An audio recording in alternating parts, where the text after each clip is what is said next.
never seen one episode of Game of Thrones. I'm so sorry. My first question, how is it for you to be on a convention like this and meeting a lot of your fans? Well, it's always nice to come to other countries and meet people. It's only maybe the second German Comic-Con I've come to. But it's massive here. It's huge. Yeah. So we have our work cut out, but it's nice.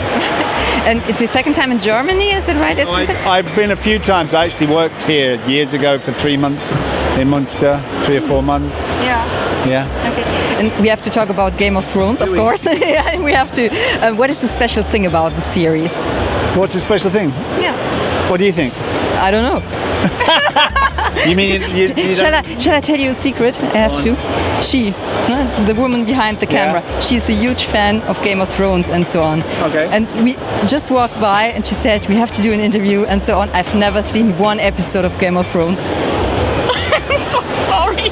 Hat einfach mal den Star sprachlos gemacht. Okay. But I hope you're still answering my question. Yeah. So you can explain to me why I have to watch it. That would be great.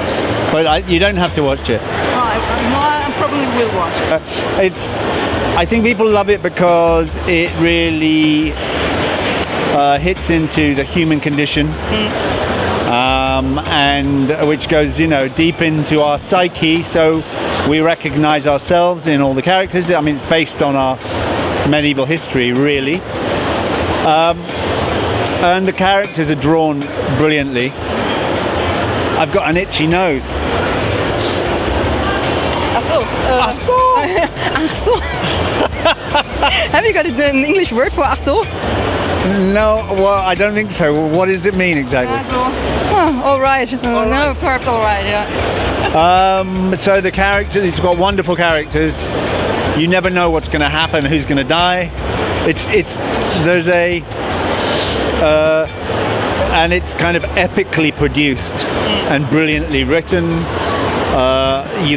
So there's a huge metaphor in there for the situation we're in right now in terms of the planet and needing to come together. Because if we don't, we're going to lose. The planet's going to chuck us out. So that's, I think, also a very powerful thing, that one of the most popular shows ever is also telling a really important allegory. Yeah, that would have been the way I would have described it, right? But I saw that you are supporting tree planting, is that right? I saw it over there. Yeah.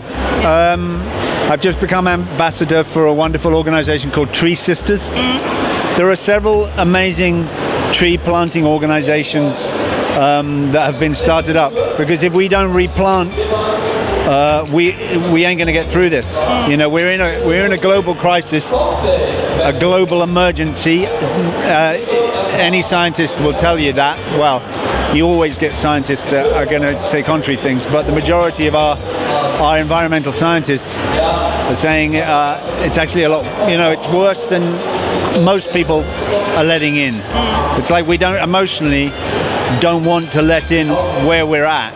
And I understand myself, because I haven't really it's like we need to let it in, because if we're real about how we feel and we grieve for what we're losing now, then we can also act to save our planet. And planting trees is one of the most important things that we can do, literally.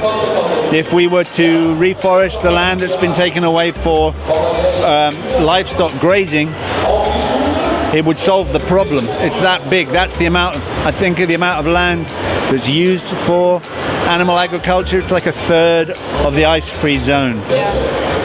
And that's a huge contributor to the eco side. And so planting trees, Tree Sisters, please look them up, and you can plant your own forest and make an immediate difference. If you're worried about how can I make a difference, you really can.